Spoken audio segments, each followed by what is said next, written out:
It's not uncommon to go through some hard times in your early 20s, whether that's trying to find a job, saving money, or starting a family with the right partner, you name it, and I'm sure there is a long list of people that share those struggles. I also went through some hard times in my early 20s, but I'm sure my situation is a little more unorthodox. I had every advantage in life growing up. I was funny, athletic, had a loving family and great friends, and came from a wealthy enough background that as long as I applied myself, I could have a comfortable life. Yeah, that didn't happen. I was too obsessed with being the funny guy, and I was never going to be a pro athlete by any means, but I was good enough at football to play in college for sure, but decided in my senior year of high school that I would rather party and hang out with my friends. Sports isn't everything though, and my parents were cool with me giving football up, even if it meant giving up scholarships. I didn't have those parents that forced me into sports or hobbies, but giving up that structure of football forced me into doing some shady things in my free time. Long story short, I barely made it through my senior year, and by the end of summer, I had a falling out with my parents and never went to college. I moved across to the East Coast for a few years, just being useless and offering really nothing to society looking back. I was hanging out with questionable people at best and doing things that I'm not proud of, and have yet to come to peace with it, and I'm now in my 30s. My parents lived in Pennsylvania, and I started making my way up north when I was 22 years old in an attempt to apologize and kind of just turn my life around. I had finally reached my breaking point and decided that I couldn't be homeless anymore. I was starting to feel sick, and I knew something wasn't right on the inside. I hitchhiked a massive chunk of the journey, and when I reached Virginia, I started walking again. I didn't call my parents because 1, I didn't think that they ever wanted to see me or talk to me again, and 2, I didn't have a phone or any way to reach them. I planned on just showing up at their doorstep and just hoping for the best. One night, I think I was still in Virginia, and I started walking through this nice park. This wasn't one of those playground parks. This was a massive area with forests and all types of trails. I bet during the day, under the right circumstances, this place is probably gorgeous. The dark trails were quiet and desolate, and for the first time in a long time, I felt peace. It was pitch black, but I always liked the dark, especially since I had been homeless. I considered nightfall to be one of my best friends. I figured I would find a nice quiet place to lay down and get a relaxing night's sleep before the sun rises, and I can continue my walk home. I was exhausted though, so I fell asleep right away.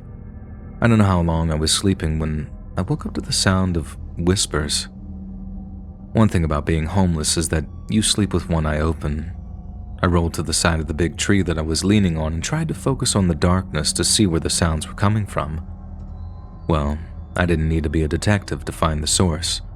About 15 feet away from me was a group of guys. I think I counted about 5, but there could have been 1 or 2 more. They had flashlights and they were shining them into the forest where I was laying. I heard one of the guys shout from the darkness, "He's over there! I know I saw a person sleeping." The light danced back and forth, and then the beam stopped directly on my face. The guy with the light yelled, "Oh dude, he's right here!" I heard them continue to whisper and laugh. I couldn't decide what these guys wanted, and as I stared back like some frightened animal, the guy with the light said in a confident voice, "It's okay, dude. Come on out. Why are you sleeping in the woods?" For some reason, I felt safe about this, and I started making my way toward the group of guys and telling them that I was homeless and trying to make my way home. As I got closer to the guys, they were all staring at me, and they seemed to be smiling. It was like they were greeting an old friend. One of the guys grabbed my arm and helped me over some rocks to join them. As soon as I was face to face with the group, the guy with the flashlight shouted, "Ooh, dude, you reek." The other guy started to laugh uncontrollably as I started to feel really embarrassed. I tried to say something, but before I could even get any words out, the guy with the flashlight struck me right on the top of my head with the light. I fell to the ground holding my head. I could hear the guy laughing and joking as they all started to kick me while I was down, screaming things like, "Get a job, deadbeat, and stop ruining our parks with your filth." I gave up trying to fight back after a while and just let the beatdown continue. They stopped after a few minutes, and as I was laying there, I could feel the ground spinning beneath me. These guys really did a number on me, I thought. They started to talk amongst themselves about something completely unrelated, talking about a girl from class or something. I couldn't believe that they just beaten me so badly that I couldn't even see straight, and they seemed completely unfazed. While they were talking about this girl, I tried to get up and just make a run for it. I got to my feet, and I felt the world spinning as I tried to take a step. I must have looked messed up because the guys started to cackle right behind me. And through their hysterical laughter, one of the guys shouted, "Look at him trying to run. Looks ridiculous." I'm not sure how far I made it before I felt an intense pain in the back of my head and everything went completely black. I remember these passing moments of the guys walking by and laughing. The only thing I really remember about these guys was that they were roughly college age, were talking about people in class, and one of them had a Virginia University shirt on. The next thing I remember is waking up the next day in the woods surrounded by a few different people. They were hikers on their phone with the paramedics, I believe, and I somehow was able to form sentences and tell them my name and very little details of the prior evening. One of the women who was sitting with me while waiting for the paramedic asked if she could call anyone for me, and this is when I finally broke down and just called my parents. They wasted no time and drove down to Virginia to get me and make sure that I was all right. After that night, my life drastically turned around.